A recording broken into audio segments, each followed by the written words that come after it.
1 രാജാക്കന്മാർ അധ്യായം 1. ദാവീദ് രാജാവ് വൃദ്ധനായി. പരിചാരകർ അവനെ പുതപ്പിച്ചിട്ടും കുളിരു മാറിയില്ല.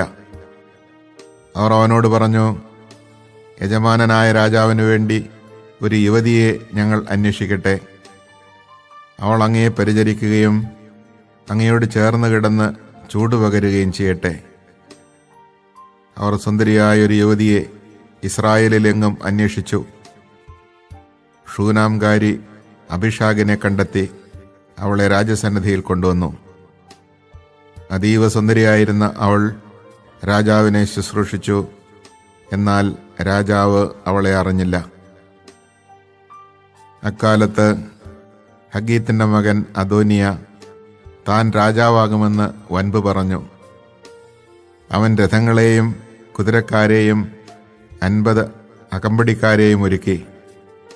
നീ എന്താണ് ചെയ്യുന്നത് എന്ന് ചോദിച്ച് ഒരിക്കലും പിതാവായ ദാവീദ് അവനെ ശാസിച്ചിരുന്നില്ല. അബ്സലോമിന് ശേഷം ജനിച്ച അവനും അതികോമളനായിരുന്നു. അവൻ സെരൂയായുടെ മകൻ യോവാബിനോടും പുരോഹിതൻ അബിയാഥറിനോടും ആലോചിച്ചു. അവർ അവന് പിന്തുണ നൽകി. എന്നാൽ പുരോഹിതൻ സാദോക്ക്, യഹോയാദായുടെ മകൻ ബനായ, പ്രവാചകൻ നാഥാൻ, ഷെമയി, റേയി എന്നിവരും ദാവീദിന്റെ അംഗരക്ഷകരായ ധീരയോദ്ധാക്കളും അവന്റെ പക്ഷത്ത് ചേർന്നില്ല. ഒരു ദിവസം അദോനിയ എൻറോഗേൽ അരുവിയുടെ സമീപത്തുള്ള സൊഹലത്ത് കല്ലിനരികെ ആടുകളെയും കാളക്കുട്ടികളെയും മെഴുത്ത കാലികളെയും ബലിയർപ്പിച്ചു. ബലിയോടനുബന്ധിച്ച് വിരുന്നിന് ദാവീദ് രാജാവിൻ്റെ പുത്രന്മാരായ തൻ്റെ എല്ലാ സഹോദരന്മാരെയും യൂദായിലെ എല്ലാ രാജസേവകന്മാരെയും അവൻ ക്ഷണിച്ചിരുന്നു.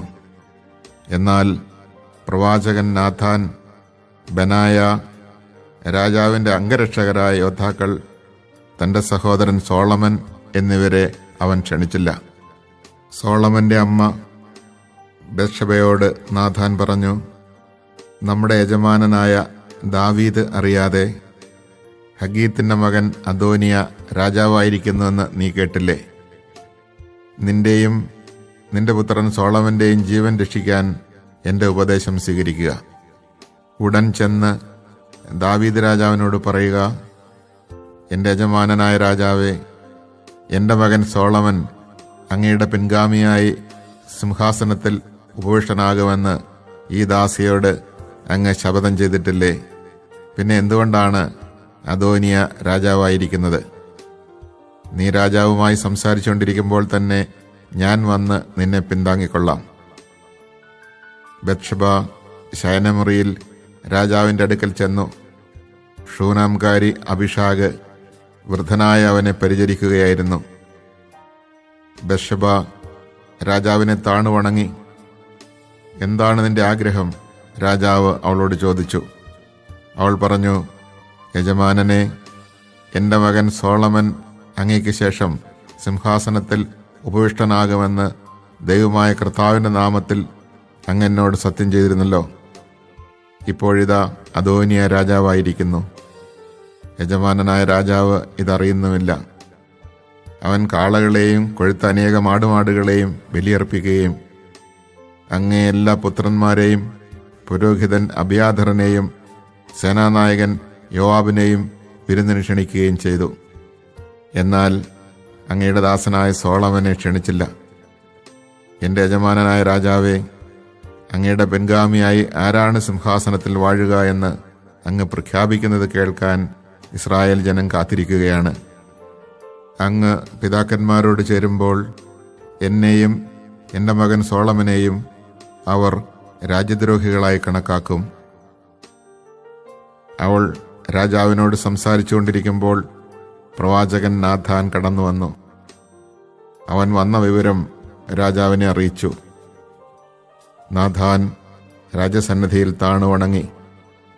അവൻ രാജാവിനോട് ചോദിച്ചു, എൻ്റെ യജമാനനായ രാജാവേ, അദോനിയ അങ്ങയുടെ പിൻഗാമിയായി ഭരിക്കണമെന്നും അവനാണ് അങ്ങയുടെ സിംഹാസനത്തിൽ ഉപവിഷ്ടനാകേണ്ടതെന്നും അങ്ങ് കൽപ്പിച്ചിട്ടുണ്ടോ? അവനിന്ന് കാളകളെയും കൊഴുത്ത അനേകം ആടുമാടുകളെയും ബലിയർപ്പിച്ചു. എല്ലാ രാജകുമാരന്മാരെയും സേനാധിപന്മാരെയും പുരോഹിതൻ അബിയാഥറിനെയും വിരുന്നിന് ക്ഷണിച്ചിരിക്കുന്നു. അവർ അവനോടുകൂടെ തിന്നുകുടിക്കുകയും അദോനിയ രാജാവ് നീണാൾ വാഴട്ടെ എന്ന് ആർപ്പ് വിളിക്കുകയും ചെയ്യുന്നു. എന്നാൽ അങ്ങേ ദാസനായ എന്നെയും പുരോഹിതൻ സാദോക്കിനെയും യഹോയാദായുടെ മകൻ ബെനായയെയും അങ്ങയുടെ ദാസനായ സോളമനെയും ക്ഷണിച്ചിട്ടില്ല. യജമാനനായ രാജാവിൻ്റെ പിൻഗാമിയായി സിംഹാസനത്തിലിരിക്കേണ്ടത് ആരെന്ന് അങ്ങയുടെ ദാസരെ അറിയിച്ചിട്ടില്ലല്ലോ. ഇക്കാര്യം അങ്ങയുടെ കൽപ്പന അനുസരിച്ച് തന്നെയാണോ നടന്നത്? അപ്പോൾ ബത്ശബയെ വിളിക്കാൻ രാജാവ് ആജ്ഞാപിച്ചു. അവൾ രാജാവിൻ്റെ മുൻപാകെ വന്നു നിന്നു. അവൻ ശപഥം ചെയ്തു, സകല കഷ്ടതകളിലും നിന്ന് എന്നെ രക്ഷിച്ച കർത്താവാണേ, നിന്റെ മകനായ സോളമൻ എനിക്ക് ശേഷം എൻ്റെ സിംഹാസനത്തിൽ വാഴുമെന്ന് ഇസ്രായേലിൻ്റെ ദൈവമായ കർത്താവിൻ്റെ നാമത്തിൽ നിന്നോട് ഞാൻ സത്യം ചെയ്തിട്ടുള്ളതനുസരിച്ച് ഇന്ന് ഞാൻ പ്രവർത്തിക്കും. ബത്ശബ രാജാവിനെ സാഷ്ടാംഗം നമസ്കരിച്ചുകൊണ്ട് പറഞ്ഞു, എൻ്റെ യജമാനനായ ദാവീദ് രാജാവ് എന്നേക്കും ജീവിക്കട്ടെ. പുരോഹിതൻ സാദോക്കിനെയും പ്രവാചകൻ നാഥാനെയും യഹോയാദായുടെ മകൻ ബെനായയെയും തൻ്റെ അടുത്തേക്ക് വിളിക്കുവാൻ ദാവീദ് രാജാവ് കൽപ്പിച്ചു. അവർ വന്നപ്പോൾ അവൻ പറഞ്ഞു, നിങ്ങൾ രാജസേവകന്മാരെ കൂട്ടിക്കൊണ്ട് എൻ്റെ മകൻ സോളമനെ എൻ്റെ കോവർകഴുതിയുടെ പുറത്തിരുത്തി ഗീഹോനിലേക്ക് കൊണ്ടുപോകുവിൻ. അവിടെ വെച്ച് പുരോഹിതൻ സാദോക്കും പ്രവാചകൻ നാഥാനും അവനെ ഇസ്രായേലിൻ്റെ രാജാവായി അഭിഷേകം ചെയ്യട്ടെ. സോളമൻ രാജാവ് നീണാൾ വാഴട്ടെ എന്ന് കാഹളം മുഴക്കി ആർപ്പിടുവിൻ. അതിനുശേഷം നിങ്ങൾ അവൻ്റെ പിന്നാലെ പോരുക. അവൻ വന്ന് എൻ്റെ സിംഹാസനത്തിലിരുന്ന് എനിക്ക് പകരം ഭരണം നടത്തട്ടെ. ഇസ്രായേലിൻ്റെയും യൂദായുടെയും അധിപനായി അവനെ ഞാൻ നിയമിച്ചിരിക്കുന്നു. യഹോയാദായുടെ മകൻ ബെനായ രാജാവിനോട് പറഞ്ഞു, അപ്രകാരം സംഭവിക്കട്ടെ. യജമാനനായ രാജാവിൻ്റെ ദൈവമായ കർത്താവ് അപ്രകാരം തന്നെ കൽപ്പിക്കുമാറാകട്ടെ. കർത്താവ് യജമാനനായ രാജാവിനോട് കൂടെ എന്നതുപോലെ സോളമനോടുകൂടെയും ആയിരിക്കട്ടെ. അവൻ്റെ ഭരണം എൻ്റെ യജമാനനായ ദാവീദ് രാജാവിൻ്റേതിനേക്കാൾ മഹത്വപൂർണമാകട്ടെ. പുരോഹിതൻ സാദോക്കും പ്രവാചകൻ നാഥാനും യഹോയാദായുടെ മകൻ ബെനായായും കെറേത്യരും പെലേത്യരും സോളമനെ ദാവീദ് രാജാവിൻ്റെ കോവർകഴുതിയുടെ പുറത്തിരുത്തി ഗീഹോനിലേക്ക് കൊണ്ടുപോയി. പുരോഹിതൻ സാദോക്ക് വിശുദ്ധ കൂടാരത്തിൽ നിന്ന് തൈലം നിറച്ച കൊമ്പെടുത്ത് സോളമനെ അഭിഷേകം ചെയ്തു. അവർ കാഹളം മുഴക്കി, സോളമൻ രാജാവ് നീണാൾ വാഴട്ടെ. ജനമാർപ്പ് വിളിച്ചു. കുഴലൂതുകയും ഭൂമി പിളരുമാറ് ആഹ്ലാദാരവം മുഴക്കുകയും ചെയ്തുകൊണ്ട് ജനം അവനെ അനുഗമിച്ചു. അദോനിയായും അതിഥികളും ആ സ്വരം കേട്ടു. അപ്പോഴേക്കും വിരുന്ന് കഴിഞ്ഞിരുന്നു. കാഹളനാദം കേട്ടപ്പോൾ എന്താണ് നഗരത്തിൽ ഘോഷം എന്ന് യോവാബ് ചോദിച്ചു. അവർ സംസാരിച്ചുകൊണ്ടിരിക്കെ പുരോഹിതൻ അബിയാഥറിൻ്റെ മകൻ യോനാഥാൻ അവിടെ വന്നു. അദോനിയ അവനോട് പറഞ്ഞു, വരിക, ധീരനായ നീ സദ്വാർത്ഥയും കൊണ്ടായിരിക്കുമല്ലോ വരുന്നത്. അങ്ങനെയല്ല, യോനാഥാൻ പറഞ്ഞു. നമ്മുടെ യജമാനൻ ദാവീദ് രാജാവ് സോളമനെ രാജാവാക്കിയിരിക്കുന്നു. പുരോഹിതൻ സാദോക്കിനെയും പ്രവാചകൻ നാഥാനെയും യഹോയാദായുടെ മകൻ ബെനായയെയും കെറേത്യരെയും പെലേത്യരെയും രാജാവ് അവനോടൊപ്പം അയച്ചിട്ടുണ്ട്. അവർ അവനെ രാജാവിൻ്റെ കോവർകഴുതിയുടെ പുറത്താണ് എഴുന്നള്ളിച്ചത്. പുരോഹിതൻ സാദോക്കും പ്രവാചകൻ നാഥാനും അവനെ ഗീഹോനിൽ വെച്ച് രാജാവായി അഭിഷേകം ചെയ്തു. പട്ടണം ഇളകി മറിയത്തക്കവണ്ണം ആഹ്ലാദാരവം മുഴക്കിക്കൊണ്ട് അവർ അവിടെ നിന്ന് മടങ്ങിപ്പോയി. അതാണ് നിങ്ങൾ കേട്ട ശബ്ദം. സോളമൻ സിംഹാസനത്തിൽ ആരൂഢനായിരിക്കുന്നു. മാത്രമല്ല രാജസേവകന്മാരും നമ്മുടെ യജമാനൻ ദാവീദ് രാജാവിനെ അഭിനന്ദിക്കാൻ ചെന്നിരുന്നു. അങ്ങയുടെ ദൈവം സോളമന്റെ നാമത്തെ അങ്ങയുടേതിനേക്കാൾ മഹനീയവും അവൻ്റെ ഭരണം അങ്ങയുടേതിനേക്കാൾ ശ്രേഷ്ഠവുമാക്കട്ടെ എന്ന് അവർ ആശംസിച്ചു. രാജാവ് കിടക്കയിൽ കിടന്നുകൊണ്ട് നമിച്ചു. അനന്തരം ദാവീദ് പറഞ്ഞു, ഇസ്രായേലിൻ്റെ ദൈവമായ കർത്താവ് വാഴ്ത്തപ്പെടട്ടെ. എൻ്റെ മക്കളിലൊരുവൻ സിംഹാസനത്തിലിരിക്കുന്നത് കാണാൻ അവിടുന്ന് എനിക്കിടവരുത്തി. അപ്പോൾ അദോനിയായുടെ അതിഥികൾ ഭയന്നെഴുന്നേറ്റ് താന്താങ്ങളുടെ വഴിക്ക് പോയി. സോളമനോടുള്ള ഭയനിമിത്തം അദോനിയ ഓടിച്ചെന്ന് ബലിപീഠത്തിൻ്റെ വളർകോണിൽ പിടിച്ചു. സോളമൻ രാജാവ് എന്നെ വാളിനിരയാക്കുകയില്ലെന്ന് സത്യം ചെയ്യട്ടെ എന്ന് പറഞ്ഞു. അദോനിയ തന്നെ ഭയന്ന് ബലിപീഠത്തിൻ്റെ വളർകോണിൽ പിടിച്ചുകൊണ്ട് നിൽക്കുന്നു എന്ന് സോളമൻ അറിഞ്ഞു. അപ്പോൾ സോളമൻ പറഞ്ഞു, അവൻ വിശ്വസ്തനെങ്കിൽ അവൻ്റെ തലയിൽ നിന്ന് ഒരു രോമം പോലും വീഴുകയില്ല. കുറ്റക്കാരനെങ്കിൽ മരിക്കുക തന്നെ വേണം. സോളമൻ രാജാവ് അവനെ ബലിപീഠത്തെങ്കിൽ നിന്ന് ആളയച്ചു വരുത്തി. അവൻ രാജാവിനെ നമിച്ചു. സോളമൻ അവനോട് വീട്ടിൽ പോയിക്കൊള്ളുക എന്ന് ആജ്ഞാപിച്ചു.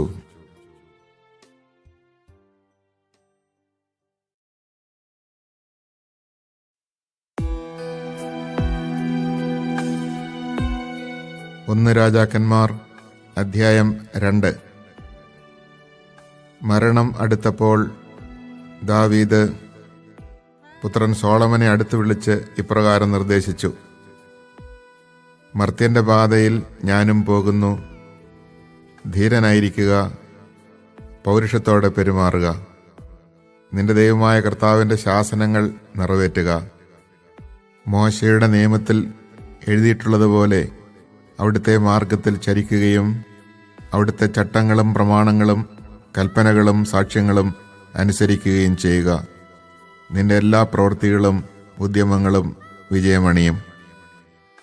നിന്റെ സന്താനങ്ങൾ നേർവഴിക്ക് നടക്കുകയും പൂർണ്ണ ഹൃദയത്തോടും പൂർണ്ണ മനസ്സോടും കൂടെ എൻ്റെ മുമ്പിൽ വിശ്വസ്തരായി വർത്തിക്കുകയും ചെയ്താൽ നിന്റെ സന്തതി ഇസ്രായേലിൻ്റെ സിംഹാസനത്തിൽ നിന്ന് അറ്റുപോവുകയില്ല എന്ന് കർത്താവ് എന്നോട് അരുളി ചെയ്ത വാഗ്ദാനം നിറവേറ്റേണ്ടതിന് നീ അവിടുത്തെ അനുസരിക്കുക. സെരൂയായുടെ മകൻ യോവാബ് എന്നോട് ചെയ്തതെന്തെന്ന് നിനക്കറിയാമല്ലോ. അവൻ ഇസ്രായേലിലെ 2 സൈന്യാധിപന്മാരെ, നേറിൻ്റെ മകൻ അബ്നേറിനെയും യാഥേറിൻ്റെ മകൻ അമാസയെയും കൊലപ്പെടുത്തി. യുദ്ധകാലത്തെ രക്തച്ചൊരിച്ചിലിന് പകരം വീട്ടാൻ അവൻ സമാധാനകാലത്ത് അവരെ വധിക്കുകയും രക്തം ചൊരിയുകയും ചെയ്തു. അവൻ നിരപരാധരെ കൊലപ്പെടുത്തി. അങ്ങനെ എൻ്റെ പാതകങ്ങളും അരപ്പട്ടയും രക്തം പുരണ്ടിരിക്കുന്നു. ആകയാൽ നീ തന്ത്രപൂർവ്വം പ്രവർത്തിക്കുക. അവൻ വാർദ്ധക്യത്തിലെത്തി സമാധാനത്തോടെ മരിക്കാൻ ഇടവരുത്തരുത്. എന്നാൽ ഗിലെയാദുകാരനായ ബർസില്ലായുടെ മക്കളോട് കാരുണ്യം കാണിക്കണം. നിന്റെ ഭക്ഷണമേശയിൽ അവരും പങ്കുചേരട്ടെ. നിന്റെ സഹോദരനായ അബ്സലോമിൽ നിന്ന് ഞാൻ പലായനം ചെയ്തപ്പോൾ അവർ എന്നെ കാരുണ്യത്തോടെ സ്വീകരിച്ചു. ബഹൂറീംകാരനും ബെഞ്ചമിൻ ഗോത്രജനുമായ ഗേരായുടെ മകൻ ഷെമയി നിന്നോടുകൂടെയാണല്ലോ. ഞാൻ മഹാനായിമിലേക്ക് പോയപ്പോൾ എന്നെ കഠിനമായി ശപിച്ചവനാണ് അവൻ. എങ്കിലും ജോർദാൻ കരയിൽ അവൻ എന്നെ എതിരേറ്റു. അതിനാൽ അവനെ ഞാൻ വാളിനിരയാക്കുകയില്ലെന്ന് കർത്താവിൻ്റെ നാമത്തിൽ സത്യം ചെയ്തിട്ടുണ്ട്. എന്നാലും അവൻ നിരപരാധനാണെന്ന് കരുതരുത്. അവനോട് എന്തു ചെയ്യണമെന്ന് നിനക്കറിയാം. നീ ബുദ്ധിമാനാണല്ലോ. അവൻ്റെ നരച്ച തല രക്തരൂഷിതമായി പാതാളത്തിലെത്തട്ടെ. ദാവീദ് മരിച്ചു. അവനെ സ്വനഗരത്തിൽ അടക്കം ചെയ്തു. അവൻ ഇസ്രായേലിൽ 40 വർഷം ഭരിച്ചു. 7 വർഷം ഹെബ്രോണിലും 33 വർഷം ജെറുസലമിലും. പിതാവായ ദാവീദിന്റെ സിംഹാസനത്തിൽ സോളമൻ ആരൂഢനായി. അവന്റെ രാജ്യം സുപ്രതിഷ്ഠിതമായി. അങ്ങനെയിരിക്കെ ഹഗീത്തിന്റെ മകൻ അദോനിയ സോളമന്റെ അമ്മ ബത്ശബായെ ചെന്ന് കണ്ടു. നിന്റെ വരവ് സൗഹാർദ്ദപരമാണോ എന്ന് അവൾ അവനോട് ചോദിച്ചു. അവൻ പറഞ്ഞു, സൗഹാർദ്ദപരം തന്നെ. എന്നാൽ എനിക്ക് ചിലത് പറയാനുണ്ട്. പറയാനുള്ളത് പറയുക, അവൾ പറഞ്ഞു. അവൻ പറഞ്ഞു, രാജ്യം എനിക്ക് കിട്ടേണ്ടതായിരുന്നുവെന്ന് നിങ്ങൾക്കറിയാമല്ലോ. ഞാൻ രാജാവാകുമെന്ന് ഇസ്രായേൽ ജനം പ്രതീക്ഷിച്ചിരുന്നു. എന്നാൽ മറിച്ച് സംഭവിച്ചു. എൻ്റെ സഹോദരൻ രാജാവായി. ഇത് കർത്താവിൻ്റെ ഹിതമാണ്. ഇപ്പോൾ ഞാൻ ഒരു കാര്യം അഭ്യർത്ഥിക്കുകയാണ്, അത് തള്ളിക്കളയരുത്. എന്താണെന്ന് പറയുക, അവൾ പറഞ്ഞു. അവൻ അഭ്യർത്ഥിച്ചു, ഷൂനാംകാരി അഭിഷാഗിനെ എനിക്ക് ഭാര്യയായി തരണമെന്ന് സോളമൻ രാജാവിനോട് പറയണം. അവൻ നിങ്ങളുടെ അപേക്ഷ തള്ളിക്കളയുകയില്ല. ശരി, ഞാൻ നിനക്ക് വേണ്ടി രാജാവിനോട് സംസാരിക്കാം, അവൾ പറഞ്ഞു. ബത്ശബ അദോനിയായിക്ക് വേണ്ടി സംസാരിക്കാൻ സോളമൻ രാജാവിനെ സമീപിച്ചു. രാജാവ് എഴുന്നേറ്റ് അവളെ അഭിവാദനം ചെയ്തിട്ട് സിംഹാസനത്തിൽ ഇരുന്നു. മാതാവിന് ഇരിപ്പിടം സജ്ജീകരിച്ചു. അവൾ രാജാവിൻ്റെ വലതുഭാഗത്തിരുന്നു. ഞാൻ നിന്നോട് ഒരു ചെറിയ കാര്യം ആവശ്യപ്പെടുന്നു, തള്ളിക്കളയരുത്, അവൾ പറഞ്ഞു. എന്താണമ്മേ അത്?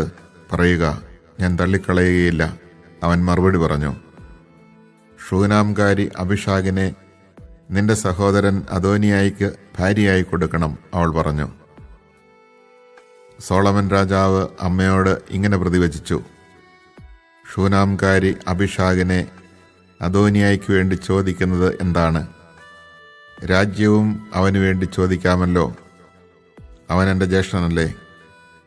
പുരോഹിതൻ അബിയാഥറും സെരൂയായുടെ മകൻ യോവാബും അവൻ്റെ പക്ഷമാണല്ലോ.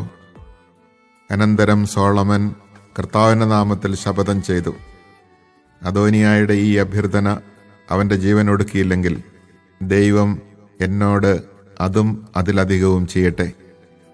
എൻ്റെ പിതാവായ ദാവീദിൻ്റെ സിംഹാസനത്തിൽ കർത്താവ് എന്നെ ഉപവിഷ്ടനാക്കി. അവിടുത്തെ വാഗ്ദാനം നിറവേറ്റിക്കൊണ്ട് എനിക്കൊരു ഭവനം തീർത്തിരിക്കുന്നു. കർത്താവാണേ, അദോനിയ ഇന്ന് തന്നെ മരിക്കണം.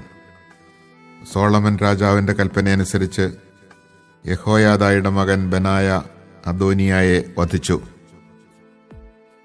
പുരോഹിതൻ അബിയാഥറനോട് രാജാവ് പറഞ്ഞു, നിന്റെ ജന്മദേശമായ അനാത്തോത്തിലേക്ക് പോവുക. നീയും മരണശിക്ഷയ്ക്ക് അർഹനാണ്, എങ്കിലും ഇപ്പോൾ ശിക്ഷിക്കുന്നില്ല. ദൈവമായ കർത്താവിൻ്റെ വാഗ്ദാന പേടകം എൻ്റെ പിതാവായ ദാവീദിൻ്റെ മുമ്പിൽ നീ വഹിച്ചു. കൂടാതെ എൻ്റെ പിതാവിൻ്റെ എല്ലാ ദുരിതങ്ങളിലും നീയും പങ്കുചേർന്നു. സോളമൻ അബിയാഥറനെ കർത്താവിൻ്റെ പുരോഹിത സ്ഥാനത്ത് നിന്ന് നീക്കം ചെയ്തു. ഇങ്ങനെ കർത്താവ് ഷീലോയിൽ വെച്ച് ഏലിയുടെ ഭവനത്തെപ്പറ്റി അരുളി ചെയ്തത് നിറവേറി. ഈ വാർത്ത അറിഞ്ഞ ഉടനെ യോവാബ് ഓടിച്ചെന്ന് കർത്താവിൻ്റെ കൂടാരത്തിൽ ബലിപീഠത്തിൻ്റെ വളർകോണുകളിൽ പിടിച്ചു. അവൻ അബ്സലോമിൻ്റെ പക്ഷം ചേർന്നിരുന്നില്ലെങ്കിലും അദോനിയായുടെ പക്ഷം ചേർന്നവനാണ്. യോവാബ് കർത്താവിൻ്റെ കൂടാരത്തിൽ ബലിപീഠത്തിനരികെ നിൽക്കുന്നുവെന്ന് അറിഞ്ഞ സോളമൻ രാജാവ് ഉടനെ അവനെ കൊന്നുകളയുക എന്ന് പറഞ്ഞ് യഹോയാദായുടെ മകൻ ബനായയെ അയച്ചു. ബനായ കർത്താവിൻ്റെ കൂടാരത്തിൽ ചെന്ന് അവനോട് പുറത്തു വരാൻ രാജാവ് കൽപ്പിക്കുന്നതായി പറഞ്ഞു. വരികയില്ല, ഞാൻ ഇവിടെ തന്നെ മരിക്കും എന്നായിരുന്നു അവൻ്റെ മറുപടി. യോവാബ് പറഞ്ഞത് ബനായ രാജാവിനെ അറിയിച്ചു. അവൻ പറഞ്ഞതുപോലെ ചെയ്യുക, അവനെ കൊന്ന് കുഴിച്ചിടുക എന്ന് രാജാവ് ബനായയോട് കൽപ്പിച്ചു. അങ്ങനെ യോവാബ് അകാരണമായി ചിന്തിയ നിഷ്കളങ്ക രക്തത്തിൻ്റെ ഉത്തരവാദിത്വം എന്നിൽ നിന്നും എൻ്റെ പിതൃഭവനത്തിൽ നിന്നും നീക്കിക്കളയുക. അവൻ്റെ രക്തപങ്കിലമായ പ്രവൃത്തികളുടെ പ്രതിഫലം അവൻ്റെ മേൽ തന്നെ കർത്താവ് വരുത്തട്ടെ. ഇസ്രായേൽ സൈന്യാധിപനും നേറിൻ്റെ മകനുമായ അബ്നേറിനെയും യൂദാ സൈന്യാധിപനും യാഥേറിൻ്റെ മകനുമായ അമാസയെയും എൻ്റെ പിതാവായ ദാവീദിൻ്റെ അറിവ് കൂടാതെ അവൻ വാളിനിരയാക്കി. അവർ ഇരുവർക്കും അവനേക്കാൾ നീതിയും സദ്ഗുണവും ഉണ്ടായിരുന്നല്ലോ. അവരെ കൊന്നതിൻ്റെ ശിക്ഷ യോവാബിൻ്റെയും അവൻ്റെ സന്തതികളുടെയും മേൽ എന്നേക്കും ഉണ്ടാകും.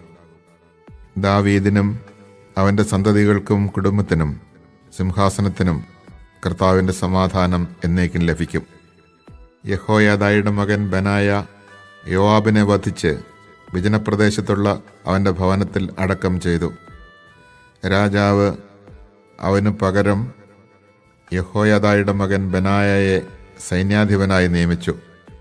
അബിയാഥറിന് പകരം പുരോഹിതൻ സാദോക്കിനെയും നിയമിച്ചു. പിന്നെ രാജാവ് ആളയച്ച് ഷിമെയിയെ വരുത്തി അവനോട് പറഞ്ഞു, ജെറുസലമിൽ ഒരു വീട് പണിത് പാർത്തുകൊള്ളുക, അവിടം വിട്ടുപോകരുത്.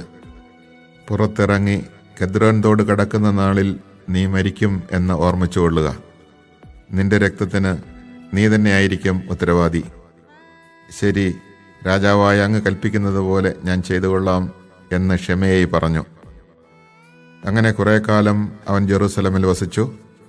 3 വർഷത്തിനു ശേഷം ഷിമെയിയുടെ 2 അടിമകൾ മാഖായുടെ മകനും ഗത്തിലെ രാജാവുമായ അക്കീഷിന്റെ അടുത്തേക്ക് ഓടിപ്പോയി. തൻ്റെ അടിമകൾ ഗത്തിൽ ഉണ്ടെന്ന് ഷിമെയി അറിഞ്ഞു. അവൻ അടിമകളെ അന്വേഷിച്ച് കഴുതപ്പുറത്ത് കയറി ഗത്തിൽ അക്കീഷിന്റെ അടുത്തേക്ക് തിരിച്ചു. അവൻ അവരെ ഗത്തിൽ നിന്ന് മടക്കിക്കൊണ്ടുവന്നു. ഷിമെയി ജെറുസലം വിട്ട് ഗത്തിൽ പോയി മടങ്ങിയെത്തിയെന്ന് സോളമൻ അറിവ് കിട്ടി. രാജാവ് ആളയച്ച് ഷിമെയിയെ വരുത്തി പറഞ്ഞു, ജെറുസലം വിട്ടു പോകരുതെന്ന് ദൈവനാമത്തിൽ ഞാൻ നിന്നോട് ആജ്ഞാപിച്ചിട്ടുള്ളതാണ്. പോയാൽ നീ മരിക്കുമെന്ന് ഞാൻ മുന്നറിയിപ്പ് നൽകിയിട്ടുമുണ്ട്. നീ അത് സമ്മതിച്ച് എന്നെ അനുസരിക്കാമെന്ന് വാഗ്ദാനം ചെയ്തിട്ടില്ലേ? എന്തുകൊണ്ടാണ് കർത്താവിൻ്റെ നാമത്തിലുള്ള പ്രതിജ്ഞ നീ ലംഘിച്ചത്? എന്തുകൊണ്ട് എൻ്റെ കൽപ്പന നീ നിരസിച്ചു? രാജാവ് തുടർന്നു, എൻ്റെ പിതാവായ ദാവീദിനോട് നീ പ്രവർത്തിച്ച തിന്മകൾ എന്തൊക്കെയാണെന്ന് നിനക്കറിയാമല്ലോ. കർത്താവിൻ്റെ ശിക്ഷ നീ അനുഭവിക്കണം. എന്നാൽ സോളമൻ രാജാവ് അനുഗ്രഹീതനായിരിക്കും. ദാവീദിൻ്റെ സിംഹാസനം കർത്താവിൻ്റെ മുൻപിൽ എന്നേക്കും സുസ്ഥാപിതമായിരിക്കുകയും ചെയ്യും. രാജാവ് യഹോയാദയുടെ മകൻ ബനായയോട് കൽപ്പിച്ചു. അവൻ ഷിമെയിയെ വധിച്ചു. അങ്ങനെ രാജ്യം സോളമന്റെ കയ്യിൽ സുസ്ഥിരമായി.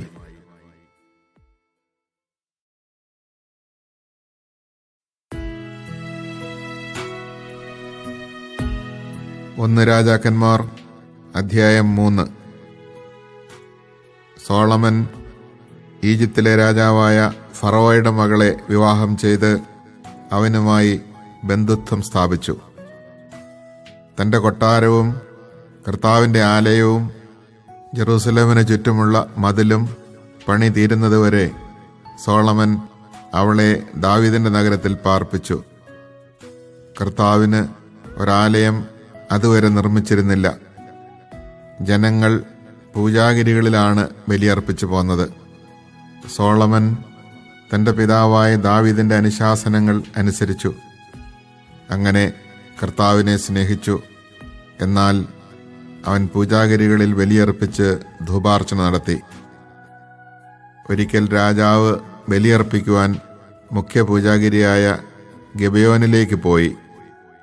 ആ ബലിപീഠത്തിൽ അവൻ 1000 ദഹനബലി അർപ്പിച്ചിട്ടുണ്ടായിരുന്നു.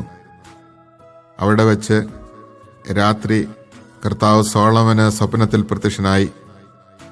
ദൈവം അവനോട് അരുളി ചെയ്തു, നിനക്ക് എന്ത് വേണമെന്ന് പറഞ്ഞുകൊള്ളുക. അവൻ പറഞ്ഞു, എൻ്റെ പിതാവും അങ്ങയുടെ ദാസനുമായ ദാവീദ് വിശ്വസ്തയോടും നീതിബോധത്തോടും പരമാർത്ഥ ഹൃദയത്തോടും കൂടെ അവിടുത്തെ മുൻപിൽ വ്യാപരിച്ചു. അങ്ങ് അവനോട് അതിയായ സ്നേഹം എപ്പോഴും കാണിച്ചു പോന്നു. അവിടുന്ന് ആ സ്നേഹം നിലനിർത്തുകയും അവൻ്റെ സിംഹാസനത്തിലിരിക്കാൻ ഒരു മകനെ നൽകുകയും ചെയ്തു. എൻ്റെ ദൈവമായ കർത്താവേ, ഭരണപരിചയമില്ലാത്ത ഒരു ബാലനായിരുന്നിട്ട് പോലും ഈ ദാസനെ എൻ്റെ പിതാവായ ദാവീദിന്റെ സ്ഥാനത്ത് രാജാവാക്കിയിരിക്കുന്നു. അങ്ങ് തിരഞ്ഞെടുത്തതും സംഖ്യാതീതവുമായ ഒരു മഹാജനത്തിൻ്റെ നടുവിലാണ് അങ്ങയുടെ ദാസൻ. ഈ മഹാജനത്തെ ഭരിക്കാൻ ആർക്ക് കഴിയും? ആകയാൽ നന്മയും തിന്മയും വിവേചിച്ചറിഞ്ഞ് അങ്ങയുടെ ജനത്തെ ഭരിക്കാൻ പോരുന്ന വിവേകം ഈ ദാസന് നൽകിയാലും. സോളമന്റെ ഈ അപേക്ഷ കർത്താവിന് പ്രീതികരമായി. അവിടുന്ന് അവനോട് അരുളി ചെയ്തു, നീ ദീർഘായുസ്സോ സമ്പത്തോ ശത്രുസംഹാരമോ ആവശ്യപ്പെടാതെ നീതി നിർവഹണത്തിന് വേണ്ട വിവേകം മാത്രമാണ് ആവശ്യപ്പെട്ടത്. നിന്റെ അപേക്ഷ ഞാൻ സ്വീകരിച്ചിരിക്കുന്നു. ജ്ഞാനവും വിവേകവും ഞാൻ നിനക്ക് തരുന്നു. ഇക്കാര്യത്തിൽ നിനക്ക് തുല്യനായി ആരും ഉണ്ടായിട്ടില്ല, ഇനി ഉണ്ടാവുകയുമില്ല. മാത്രമല്ല, നീ ചോദിക്കാത്തവ കൂടി ഞാൻ നിനക്ക് തരുന്നു. നിന്റെ ജീവിതകാലം മുഴുവൻ സമ്പത്തും മഹത്വവും മറ്റൊരു രാജാവിനുമില്ലാത്ത വിധം നിനക്കുണ്ടായിരിക്കും. നിന്റെ പിതാവായ ദാവീദിനെ പോലെ എൻ്റെ നിയമങ്ങളും കൽപ്പനകളും പാലിക്കുകയും എൻ്റെ മാർഗത്തിൽ ചരിക്കുകയും ചെയ്താൽ നിനക്ക് ഞാൻ ദീർഘായുസ് നൽകും. സോളമൻ നിദ്രയിൽ നിന്നുണർന്നു. അത് ദർശനമായിരുന്നെന്ന് അവന് മനസ്സിലായി. അവൻ ജെറൂസലമിലേക്ക് മടങ്ങി കർത്താവിൻ്റെ വാഗ്ദാന പേടകത്തിൻ്റെ മുമ്പിൽ വന്ന് ദഹനബലികളും സമാധാന ബലികളും അർപ്പിച്ചു. പിന്നെ തൻ്റെ സേവകന്മാർക്ക് അവൻ വിരുന്ന് നൽകി. ഒരു ദിവസം 2 വേശ്യകൾ രാജസന്നിധിയിൽ വന്നു. ഒരുവൾ പറഞ്ഞു, യജമാനനെ, ഇവളും ഞാനും ഒരേ വീട്ടിൽ താമസിക്കുന്നു. ഇവൾ വീട്ടിലുള്ളപ്പോൾ ഞാനൊരു കുഞ്ഞിനെ പ്രസവിച്ചു.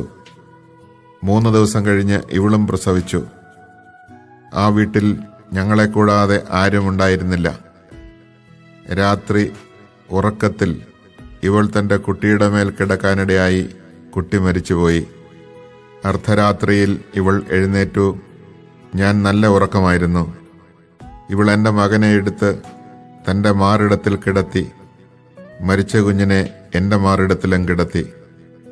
ഞാൻ രാവിലെ കുഞ്ഞിന് മുല കൊടുക്കുവാൻ എഴുന്നേറ്റപ്പോൾ കുട്ടി മരിച്ചിരിക്കുന്നതായി കണ്ടു. സൂക്ഷിച്ചു നോക്കിയപ്പോൾ എൻ്റെ കുഞ്ഞല്ല അതെന്ന് മനസ്സിലായി. മറ്റവൾ പറഞ്ഞു, അങ്ങനെയല്ല, ജീവനുള്ള കുട്ടി എൻ്റേതാണ്, മരിച്ച കുട്ടിയാണ് നിൻ്റേത്. ആദ്യത്തെ സ്ത്രീ എതിർത്തു, അല്ല, മരിച്ച കുട്ടിയാണ് നിൻ്റേത്, എൻ്റെ കുട്ടിയാണ് ജീവിച്ചിരിക്കുന്നത്. അവർ ഇങ്ങനെ രാജസന്നിധിയിൽ തർക്കിച്ചു. അപ്പോൾ രാജാവ് പറഞ്ഞു, എൻ്റെ കുട്ടി ജീവിച്ചിരിക്കുന്നു, നിന്റെ കുട്ടിയാണ് മരിച്ചതെന്ന് ഒരുവളും, നിന്റെ കുട്ടി മരിച്ചുപോയി, എൻ്റേതാണ് ജീവനോടെ ഇരിക്കുന്നതെന്ന് മറ്റവളും പറയുന്നു. ഒരു വാൾ കൊണ്ടുവരിക, രാജാവ് കൽപ്പിച്ചു. സേവകൻ വാൾ കൊണ്ടുവന്നു. രാജാവ് വീണ്ടും കൽപ്പിച്ചു, ജീവനുള്ള കുഞ്ഞിനെ 2 പകുത്ത് ഇരുവർക്കും കൊടുക്കുക. ഉടനെ ജീവനുള്ള ശിശുവിൻ്റെ അമ്മ തൻ്റെ കുഞ്ഞിനെ ഓർത്ത് ഹൃദയം നീറി പറഞ്ഞു, യജമാനനെ, കുട്ടിയെ കൊല്ലരുത്, അവനെ അവൾക്ക് ജീവനോടെ കൊടുത്തുകൊള്ളുക. എന്നാൽ മറ്റവൾ പറഞ്ഞു, കുട്ടിയെ എനിക്കും വേണ്ട, നിനക്കും വേണ്ട, അവനെ വിഭജിക്കുക. അപ്പോൾ രാജാവ് കൽപ്പിച്ചു, ജീവനുള്ള ശിശുവിനെ ആദ്യത്തെ സ്ത്രീക്ക് കൊടുക്കുക. ശിശുവിനെ കൊല്ലേണ്ടതില്ല, അവളാണ് അതിൻ്റെ അമ്മ. ഇസ്രായേൽ ജനം രാജാവിൻ്റെ വിധി നിർണയം അറിഞ്ഞു. നീതി നടത്തുന്നതിൽ ദൈവിക ജ്ഞാനം രാജാവിനുണ്ടെന്നറിഞ്ഞ് അവർ അവനോട് ഭയഭക്തിയുള്ളവരായി തീർന്നു.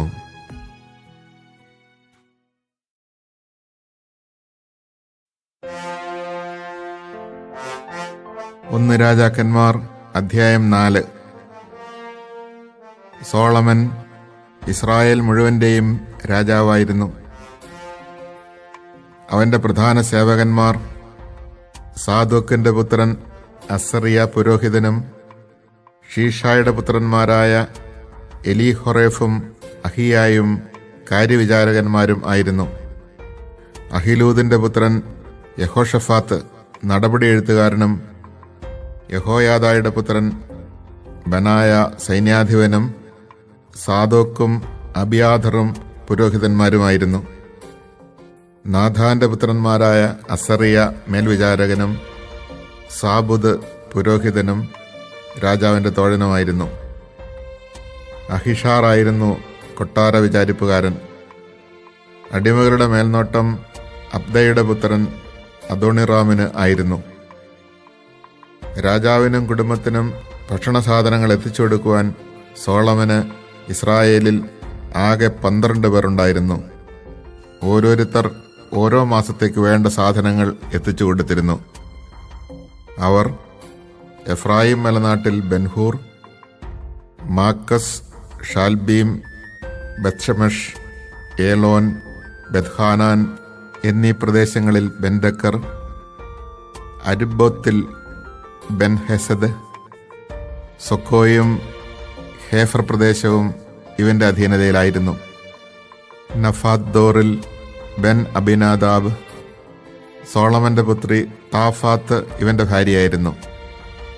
താനാക്ക്, മെഗിദോ എന്നീ നഗരങ്ങളിലും സാരഥാന് സമീപം ജസ്രേലിന് താഴെ ബത്ഷയാൻ മുതൽ ആബേൽ മെഹോലായും യൊക്മെയാമിന്റെ അപ്പുറവും വരെ ബത്ഷയാൻ പ്രദേശം മുഴുവനിലും അഹിലൂദിന്റെ മകൻ ബാന, ഗിലയാദിലെ റാമോത്തിൽ ബെൻഗേബർ, മനാസയുടെ മകൻ ജായിരിന് ഗിലയാദിലുള്ള ഗ്രാമങ്ങളും മതിലുകളും പിച്ചള ഓടാമ്പലുകളോടുകൂടിയ വാതിലുകളുമുള്ള 60 പട്ടണങ്ങൾ ഉൾപ്പെട്ട ബാഷാനിലെ അർഗോബ് പ്രദേശവും ഇവന്റെ അധീനതയിലായിരുന്നു.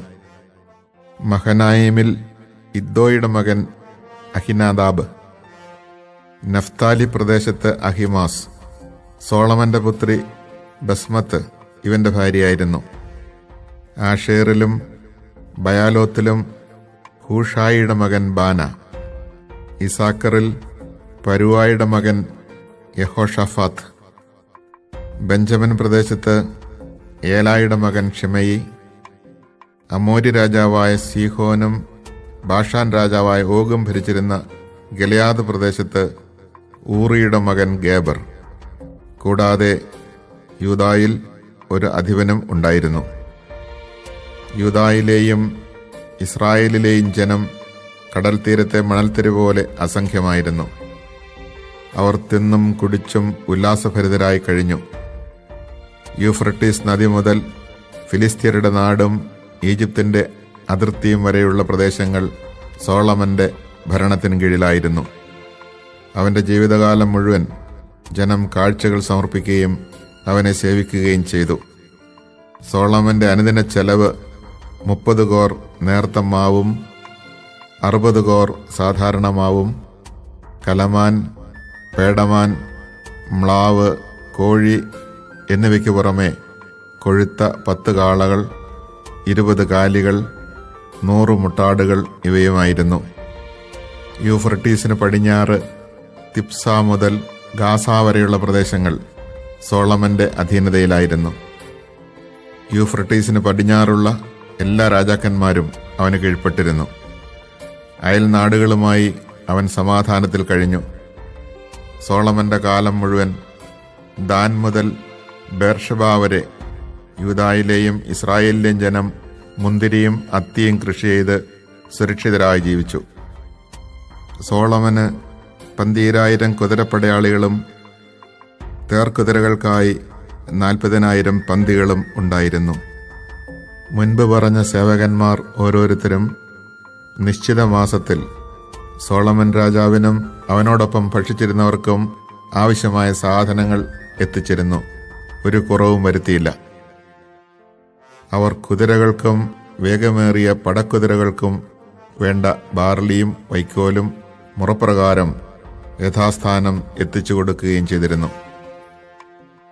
ദൈവം സോളമന് അളവറ്റ ജ്ഞാനവും ഉൾക്കാഴ്ചയും കടൽ തീരം പോലെ വിശാലമായ ഹൃദയവും പ്രദാനം ചെയ്തു.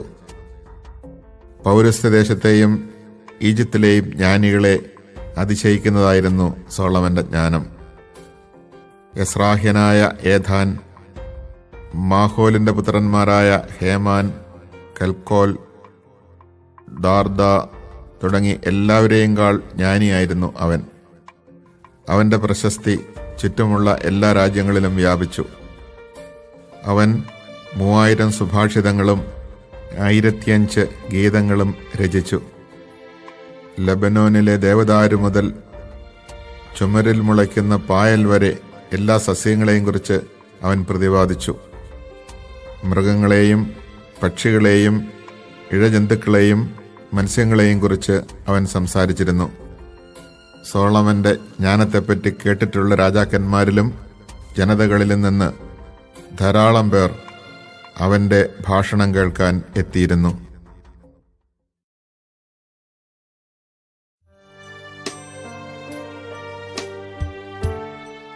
ഒന്ന് രാജാക്കന്മാർ അധ്യായം 5. സോളമനെ പിതാവിന്റെ സ്ഥാനത്ത് രാജാവായി അഭിഷേകം ചെയ്തിരിക്കുന്നുവെന്ന് കേട്ട് ടൈർ രാജാവായ ഹീരാം അവന്റെ അടുത്തേക്ക് ദൂതന്മാരെ അയച്ചു. ഹീരാം എന്നും ദാവീദുമായി മൈത്രിയിലായിരുന്നു. സോളമൻ ഹീറാമിന് ഒരു സന്ദേശം അയച്ചു. എൻ്റെ പിതാവായ ദാവീദിന് തൻ്റെ ദൈവമായ കർത്താവിനൊരാലയം പണിയാൻ കഴിഞ്ഞില്ലെന്ന് നിനക്കറിയാമല്ലോ. ചുറ്റുമുള്ള ശത്രുക്കളെ കർത്താവ് അവന് കീഴ്പ്പെടുത്തുന്നതുവരെ അവന് തുടർച്ചയായി യുദ്ധം ചെയ്യേണ്ടി വന്നു. എന്നാൽ എനിക്ക് പ്രതിയോഗിയില്ല, ദൗർഭാഗ്യവുമില്ല. എൻ്റെ ദൈവമായ കർത്താവ് എനിക്ക് എല്ലാ തരത്തിലും സമാധാനം നൽകിയിരിക്കുന്നു. എൻ്റെ പിതാവായ ദാവീദിനോട് കർത്താവ് ഇങ്ങനെ അരുളി ചെയ്തിട്ടുണ്ട്: നിനക്ക് പകരം സിംഹാസനത്തിൽ ഞാൻ അവരോധിക്കുന്ന നിന്റെ മകൻ എൻ്റെ നാമത്തിന് ഒരാലയം പണിയും. അതനുസരിച്ച് എൻ്റെ ദൈവമായ കർത്താവിന് ആലയം നിർമ്മിക്കണമെന്ന് ഞാൻ ഉദ്ദേശിക്കുന്നു. ആകയാൽ ലെബനോനിൽ നിന്ന് എനിക്കായി ദേവദാരു മുറിക്കാൻ ആജ്ഞ നൽകിയാലും എൻ്റെ ജോലിക്കാരും നിന്റെ ജോലിക്കാരോടുകൂടെ ഉണ്ടായിരിക്കും. അവർക്ക് നീ നിശ്ചയിക്കുന്ന കൂലി ഞാൻ തരാം. സീദോന്യരെ പോലെ മരം മുറിക്കാൻ പരിചയമുള്ളവർ ഞങ്ങളുടെ ഇടയിൽ ഇല്ലെന്ന് നിനക്കറിയാമല്ലോ. സോളമന്റെ വാക്ക് കേട്ടപ്പോൾ ഹീരാം അതീവ സന്തുഷ്ടനായി പറഞ്ഞു: ഈ മഹത്തായ ജനത്തെ ഭരിക്കാൻ ജ്ഞാനിയായ ഒരു മകനെ ദാവീദിന് നൽകിയ കർത്താവ് വാഴ്ത്തപ്പെടട്ടെ. ഹീരാം ദൂതൻ മുഖേന സോളമനെ അറിയിച്ചു: നിന്റെ സന്ദേശം കിട്ടി. ദേവദാരുവിൻ്റെയും സരളമരത്തിൻ്റെയും കാര്യം നിന്റെ ആഗ്രഹം പോലെ ചെയ്യാം. എൻ്റെ ജോലിക്കാർ ലബനോനിൽ നിന്ന് തടി കടലിലേക്ക് ഇറക്കും. പിന്നീട് ചങ്ങാടങ്ങളാക്കി നീ പറയുന്ന സ്ഥലത്തേക്ക് അയച്ചു തരാം. കരയ്ക്കടുക്കുമ്പോൾ നീ അവ ഏറ്റുവാങ്ങണം. എൻ്റെ കുടുംബത്തിനാവശ്യമായ ഭക്ഷണ സാധനങ്ങൾ നീ നൽകണമെന്ന് ഞാൻ ആഗ്രഹിക്കുന്നു. സോളമൻ ആവശ്യമായ ദേവദാരുവും സരളമരവും ഹീറാം നൽകി. ഹീറാമിൻ്റെ ഗാർഹിക ആവശ്യങ്ങൾക്കായി സോളമൻ 20,000 കോർ ഗോതമ്പും ആട്ടിയെടുത്ത 20,000 കോർ എണ്ണയും കൊടുത്തു. ആണ്ടുതോറും ഹീറാമിന് ഇവ കൊടുത്തുകൊണ്ടിരുന്നു. കർത്താവ് വാഗ്ദാനപ്രകാരം സോളമന് ജ്ഞാനം നൽകി. ഹീറാമും സോളമനും സമാധാനത്തിൽ കഴിഞ്ഞുകൂടുകയും ഇരുവരും ഉടമ്പടിയിലേർപ്പെടുകയും ചെയ്തു. സോളമൻ രാജാവ് ഇസ്രായേലിൻ്റെ എല്ലാ ഭാഗത്തു നിന്ന് അടിമവേലയ്ക്ക് ആളെ എടുത്തു. 30,000 പേരാണ് ഇങ്ങനെ തിരഞ്ഞെടുക്കപ്പെട്ടത്. മാസം തോറും 10,000 പേരെ വീതം ലബനോനിലേക്ക് അയച്ചുകൊണ്ടിരുന്നു. അവർ 1 മാസം ലബനോനിലാണെങ്കിൽ 2 മാസം തങ്ങളുടെ വീടുകളിലായിരിക്കും. അദോണിറാമിനായിരുന്നു ഇവരുടെ മേൽനോട്ടം. ചുമടെടുക്കാൻ 70,000-ഉം മലയിൽ കല്ലുവെട്ടാൻ 80,000-ഉം ആളുകൾ ഉണ്ടായിരുന്നു. ജോലിക്കാരുടെ മേൽനോട്ടം വഹിച്ചിരുന്ന 3,300 ആളുകൾക്ക് പുറമെ ആയിരുന്നു ഇവർ. രാജാവിൻ്റെ കൽപ്പനയനുസരിച്ച് അവർ ദേവാലയത്തിൻ്റെ അടിത്തറ പണിയാൻ വിശേഷപ്പെട്ട വലിയ കല്ലുകൾ കൊണ്ടുവന്ന് ചെത്തിച്ചെരിപ്പെടുത്തി. സോളമൻ്റെയും ഹീറാമിൻ്റെയും ശില്പികളും ഗേബാൽക്കാരും ചേർന്ന് അവ ചെത്തിമിനുക്കുകയും ദേവാലയം പണിയാനുള്ള കല്ലും മരവും തയ്യാറാക്കുകയും ചെയ്തു.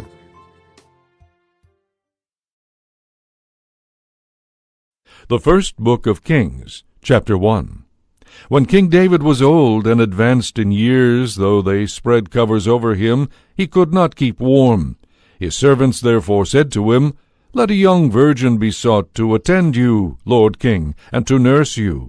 If she sleeps with your royal majesty, you will be kept warm. So they sought for a beautiful girl throughout the territory of Israel, and found Abishag the Shunammite, whom they brought to the king. The maiden, who was very beautiful, nursed the king and cared for him, but the king did not have relations with her. Adonijah, son of Haggith, began to display his ambition to be king. He acquired chariots, drivers, and 50 henchmen. Yet his father never rebuked him or asked why he was doing this. Adonijah was also very handsome and next in age to Absalom by the same mother. He conferred with Joab son of Zeruiah, and with Abiathar the priest, and they supported him. However, Zadok the priest, Benaiah son of Jehoiada, Nathan the prophet, and Shimei and his companions, the pick of David's army, did not side with Adonijah. When he slaughtered sheep, oxen, and fatlings at the stone Zoheleth near En-Rogel, Adonijah invited all his brothers, the king's sons, and all the royal officials of Judah. But he did not invite the prophet Nathan, or Benaiah, or the pick of the army, or his brother Solomon. Then Nathan said to Bathsheba, Solomon's mother, "Have you not heard that Adonijah, son of Haggith, has become king without the knowledge of our Lord David? Come now, let me advise you, so that you may save your life and that of your son Solomon. Go visit King David, and say to him, 'Did you not, Lord King, swear to your handmaid, your son Solomon shall be king after me, and shall sit upon my throne? Why then has Adonijah become king? And while you are still there speaking to the king, I will come in after you and confirm what you have said.' So Bathsheba visited the king in his room, while Abishag the Shunammite was attending him because of his advanced age. Bathsheba bowed in homage to the king, who said to her, 'What do you wish?' She answered him, 'My lord, you swore to me, your handmaid, by the Lord your God, that my son Solomon should reign after you and sit upon your throne. But now Adonijah has become king, and you, my lord king, do not know it. He has slaughtered oxen, fatlings, and sheep in great numbers. He has invited all the king's sons, Abiathar the priest, and Joab the general of the army, but not your servant Solomon. Now, my lord king, all Israel is waiting for you to make known to them who is to sit on the throne after your royal majesty. If this is not done, when my lord the king sleeps with his fathers, I and my son Solomon will be considered criminals.' While she was still speaking to the king, the prophet Nathan came in. When he had been announced, the prophet entered the king's presence, and, bowing to the floor, did him homage. Then Nathan said, 'Have you decided, my lord king, that Adonijah is to reign after you and sit on your throne? He went down today and slaughtered oxen, fatlings, and sheep in great numbers. He invited all the king's sons, the commanders of the army, and Abiathar the priest, and they are eating and drinking in his company, and saying, Long live King Adonijah! But me, your servant, he did not invite, nor Zadok the priest, nor Benaiah son of Jehoiada, nor your servant Solomon. Was this done by my royal master's order, without my being told who was to succeed to your majesty's kingly throne?' King David answered, 'Call Bathsheba here.' When she re-entered the king's presence, and stood before him, the king swore, 'As the Lord lives, who has delivered me from all distress, this very day I will fulfill the oath I swore to you by the Lord, the God of Israel, that your son Solomon should reign after me, and should sit upon my throne in my place.' Bowing to the floor in homage to the king, Bathsheba said, 'May my lord King David live forever.' Then King David summoned Zadok the priest, Nathan the prophet, and Benaiah son of Jehoiada. When they had entered the king's presence, he said to them, 'Take with you the royal attendants. Mount my son Solomon upon my own mule, and escort him down to Gihon. There Zadok the priest and Nathan the prophet are to anoint him king of Israel, and you shall blow the horn and cry, Long live King Solomon! When you come back in his train, he is to go in and sit upon my throne and reign in my place. I designate him ruler of Israel and of Judah.' In answer to the king, Benaiah son of Jehoiada said, 'So be it. May the Lord, the God of my lord the king, so decree. As the Lord has been with your royal majesty, so may he be with Solomon, and exalt his throne even more than that of my lord King David.' So Zadok the priest, Nathan the prophet, Benaiah son of Jehoiada, and the Kerethites and Pelethites went down, and mounting Solomon on King David's mule, escorted him to Gihon. Then Zadok the priest took the horn of oil from the tent and anointed Solomon. They blew the horn, and all the people shouted, Long live King Solomon! Then all the people went up after him, playing flutes and rejoicing so much as to split open the earth with their shouting. Adonijah and all the guests who were with him heard it, just as they ended their banquet. When Joab heard the sound of the horn, he asked, "What does this uproar in the city mean?" As he was speaking, Jonathan, son of Abiathar the priest, arrived. "Come," said Adonijah, "you are a man of worth and must bring good news." "On the contrary," Jonathan answered him, "our lord King David has made Solomon king." The king sent with him Zadok the priest, Nathan the prophet, Benaiah son of Jehoiada, and the Kerethites and Pelethites, and they mounted him upon the king's own mule.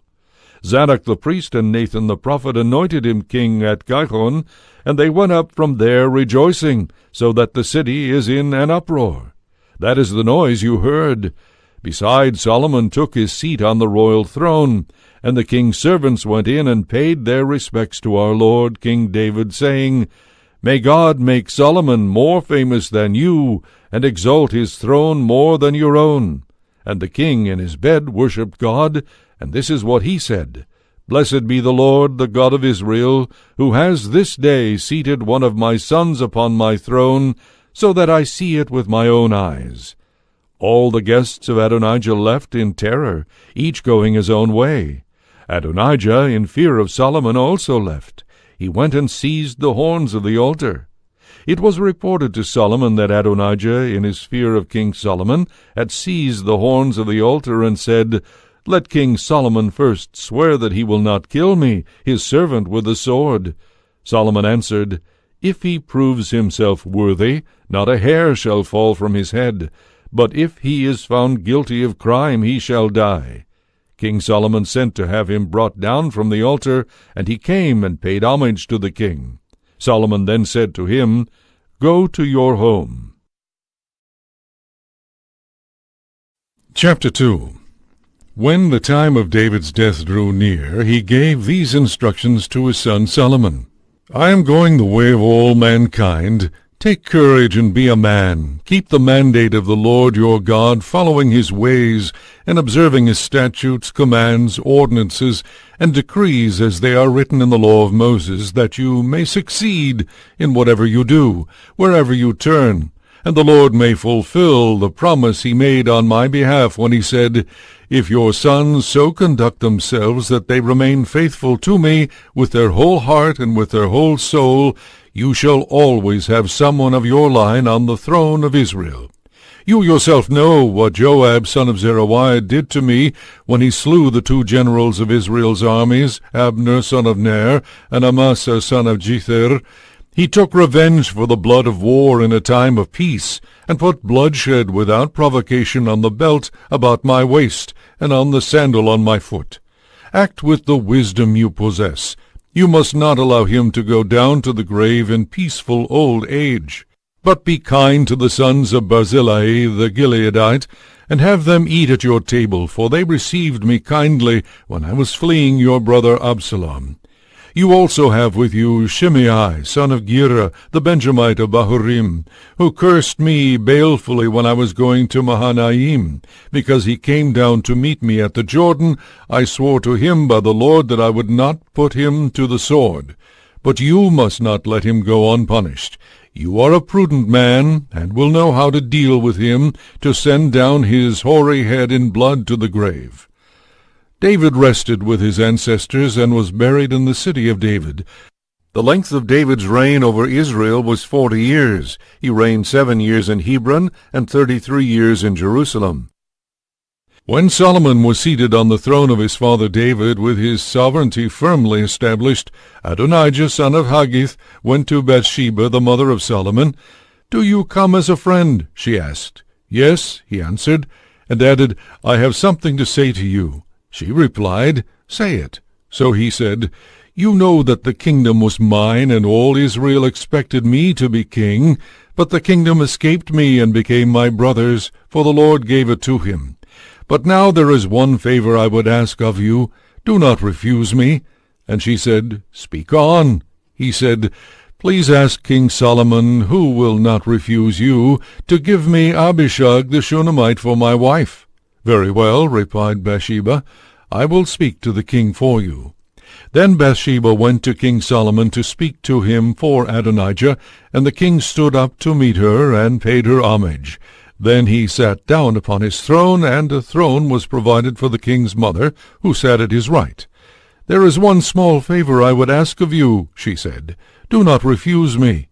"Ask it, my mother," the king said to her, "for I will not refuse you." So she said, "Let Abishag the Shunammite be given to your brother Adonijah for his wife." "And why do you ask Abishag the Shunammite for Adonijah?" King Solomon answered his mother. "Ask the kingdom for him as well, for he is my elder brother, and has with him Abiathar the priest and Joab son of Zeruiah." And King Solomon swore by the Lord, "May God do thus and so to me, and more besides, if Adonijah has not proposed this at the cost of his life. And now as the Lord lives, who has seated me firmly on the throne of my father David, and made of me a dynasty as he promised, this day shall Adonijah be put to death." Then King Solomon sent Benaiah son of Jehoiada, who struck him dead. The king said to Abiathar the priest, "Go to your land in Anathoth. Though you deserve to die, I will not put you to death this time, because you carried the ark of the Lord God before my father David, and shared in all the hardships my father endured." So Solomon deposed Abiathar from his office of priest of the Lord, thus fulfilling the prophecy which the Lord had made in Shiloh about the house of Eli. When the news came to Joab, who had sided with Adonijah, though not with Absalom, he fled to the tent of the Lord and seized the horns of the altar. King Solomon was told that Joab had fled to the tent of the Lord, and was at the altar. He sent Benaiah son of Jehoiada with the order, "Go, strike him down." Benaiah went to the tent of the Lord and said to him, "The king says, 'Come out.' But he answered, 'No, I will die here.' Benaiah reported to the king, "This is what Joab said to me in reply." The king answered, "Do as he has said. Strike him down and bury him, and you will remove from me and from my family the blood which Joab shed without provocation. The Lord will hold him responsible for his own blood, because he struck down 2 men better and more just than himself, and slew them with the sword without my father David's knowledge, Abner son of Ner, general of Israel's army, and Amasa son of Jether, general of Judah's army. Joab and his descendants shall be responsible forever for their blood. But there shall be the peace of the Lord forever for David and his descendants, and his house, and his throne." Benaiah son of Jehoiada went back, struck him down, and killed him. He was buried in his house in the desert. The king appointed Benaiah son of Jehoiada over the army in his place, and put Zadok the priest in place of Abiathar. Then the king summoned Shimei and said to him, "Build yourself a house in Jerusalem and live there. Do not go anywhere else. For if you leave and cross the Kidron valley, be certain you shall die without fail. You shall be responsible for your own blood." Shimei answered the king, "I accept. Your servant will do just as the king's majesty has said." So Shimei stayed in Jerusalem for a long time. But 3 years later 2 of Shimei's servants ran away to Achish, son of Maacah, king of Gath, and Shimei was informed that his servants were in Gath. So Shimei rose, saddled his ass, and went to Achish in Gath in search of his servants, whom he brought back. When Solomon was informed that Shimei had gone from Jerusalem to Gath and had returned, the king summoned Shimei and said to him, "Did I not have you swear by the Lord to your clear understanding of my warning that, if you left and went anywhere else, you should die without fail? And you answered, 'I accept and obey.' Why then have you not kept the oath of the Lord and the command that I gave you?" And the king said to Shimei, "You know in your heart the evil that you did to my father David. Now the Lord requites you for your own wickedness. But King Solomon shall be blessed, and David's throne shall endure before the Lord forever." The king then gave the order to Benaiah son of Jehoiada, who struck him dead as he left. Chapter 3. With the royal power firmly in his grasp, Solomon allied himself by marriage with Pharaoh king of Egypt. The daughter of Pharaoh whom he married he brought to the city of David, until he should finish building his palace and the temple of the Lord, and the wall around Jerusalem. However, the people were sacrificing on the high places, for up to that time no temple had been built to the name of the Lord.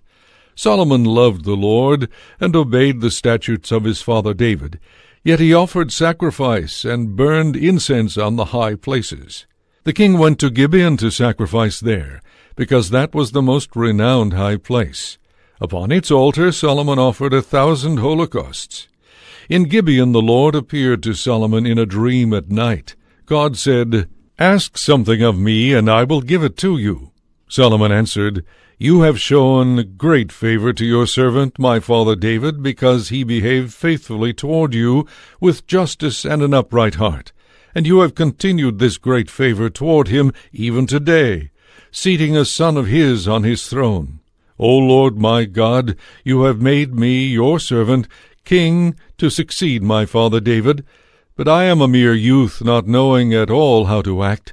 I serve you in the midst of the people whom you have chosen, a people so vast that it cannot be numbered or counted.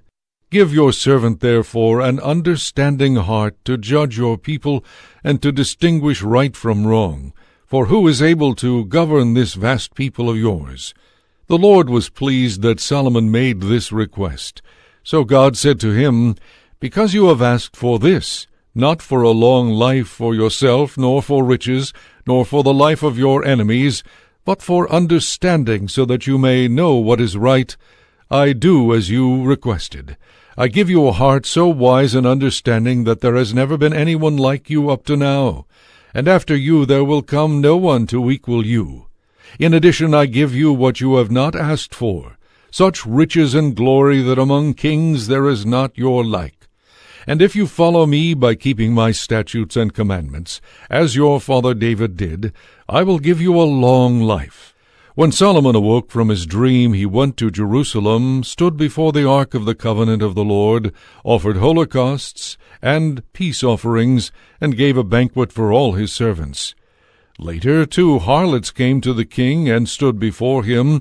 One woman said, "By your leave, my lord, this woman and I live in the same house, and I gave birth in the house while she was present. On the 3rd day after I gave birth, this woman also gave birth. We were alone in the house. There was no one there but us 2. This woman's son died during the night. She smothered him by lying on him. Later that night she got up and took my son from my side as I, your handmaid, was sleeping. Then she laid him in her bosom, after she had laid her dead child in my bosom. I rose in the morning to nurse my child, and I found him dead. But when I examined him in the morning light, I saw it was not the son whom I had borne."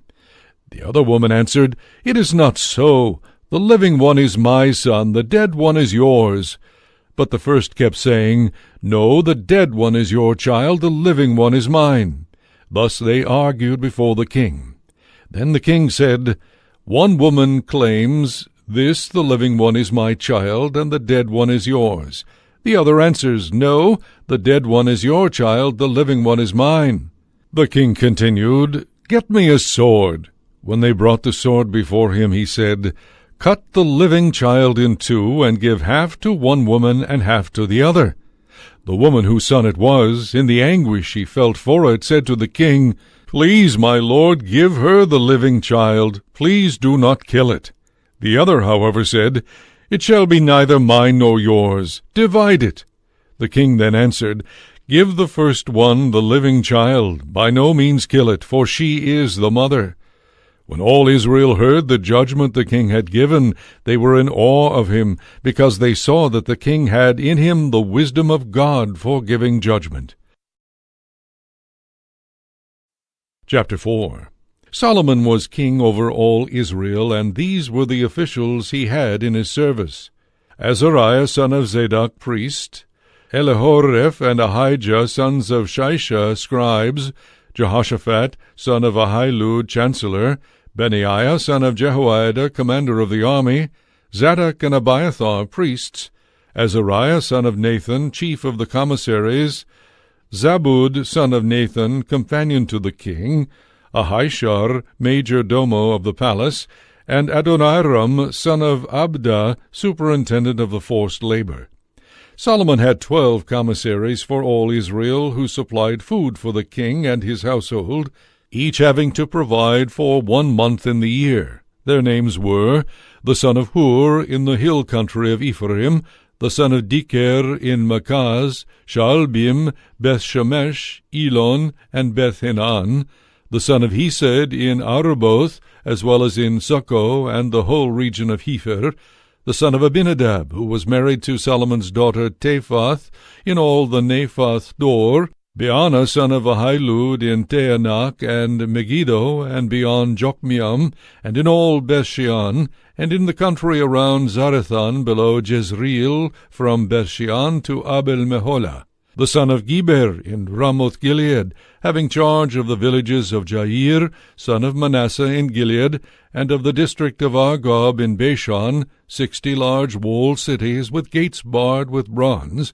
Ahinadab, son of Edo in Mahanaim, Ahimaaz, who was married to Basemath, another daughter of Solomon, in Naphtali, Beana, son of Hushai in Asher, and along the rocky coast, Jehoshaphat, son of Paruah, in Issachar, Shimei, son of Eli in Benjamin, Geber, son of Uri, in the land of Gilead, the land of Sihon, king of the Amorites, and of Og, king of Bashan. There was one prefect besides in the king's own land. Chapter 5. These commissaries, one for each month, provided food for King Solomon and for all the guests at the royal table. They left nothing unprovided. For the chariot horses and draft animals also, each brought his quota of barley and straw to the required place. Judah and Israel were as numerous as the sands by the sea. They ate and drank and made merry. Solomon ruled over all the kingdoms from the river to the land of the Philistines down to the border of Egypt. They paid Solomon tribute and were his vassals as long as he lived. Solomon's supplies for each day were 30 cores of fine flour, 60 cores of meal, 10 fatted oxen, 20 pasture-fed oxen, and 100 sheep, not counting harts, gazelles, roebucks, and fatted fowl. He ruled over all the land west of the Euphrates, from Tiphsah to Gaza, and over all its kings, and he had peace on all his borders round about. Thus Judah and Israel lived in security, every man under his vine or under his fig tree, from Dan to Beersheba, as long as Solomon lived. Solomon had 4,000 stalls for his 12,000 chariot horses.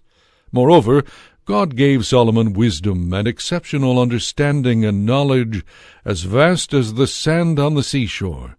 Solomon surpassed all the Sodomites and all the Egyptians in wisdom. He was wiser than all other men, than Ethan the Ezrahite, or Heman, Chalcol, and Darda the musicians, and his fame spread throughout the neighboring nations.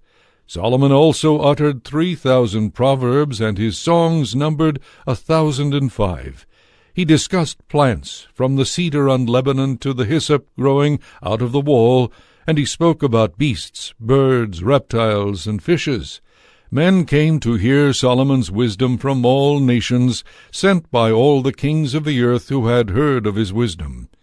When Hiram, king of Tyre, heard that Solomon had been anointed king in place of his father, he sent an embassy to him, for Hiram had always been David's friend. Solomon sent back this message to Hiram: "You know that my father David, because of the enemies surrounding him on all sides, could not build a temple in honor of the Lord his God, until such a time as the Lord should put these enemies under the soles of his feet. But now the Lord my God has given me peace on all sides. There is no enemy or threat of danger. So I propose to build a temple in honor of the Lord my God, as the Lord predicted to my father David when he said, 'It is your son whom I will put upon your throne in your place, who shall build the temple in my honor.' Give orders then to have cedars from the Lebanon cut down for me. My servant shall accompany yours, since you know that there is no one among us who is skilled in cutting timber like the Sidonians, and I will pay you whatever you say for your servant's salary." When he had heard the words of Solomon, Hiram was pleased, and said, "Blessed be the Lord this day, who has given David a wise son to rule this numerous people." Hiram then sent word to Solomon, I agree to the proposal you sent me, and I will provide all the cedars and fir trees you wish. My servants shall bring them down from the Lebanon to the sea, and I will arrange them into rafts in the sea, and bring them wherever you say. There I will break up the rafts, and you shall take the lumber. You, for your part, shall furnish the provisions I desire for my household. So Hiram continued to provide Solomon with all the cedars and fir trees he wished, while Solomon every year gave Hiram 20,000 cores of wheat to provide for his household, and 20,000 measures of pure oil.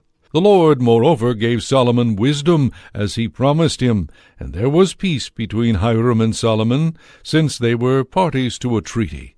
King Solomon conscripted 30,000 workmen from all Israel. He sent them to the Lebanon each month in relays of 10,000, so that they spent 1 month in the Lebanon and 2 months at home. Adoniram was in charge of the draft. Solomon had 70,000 carriers and 80,000 stonecutters in the mountain, in addition to 3,300 overseers, answerable to Solomon's prefects for the work, directing the people engaged in the work. By order of the king, fine, large blocks were quarried to give the temple a foundation of hewn stone. Solomon's and Hiram's builders, along with the Gebalites, hewed them out and prepared the wood and stones for building the temple.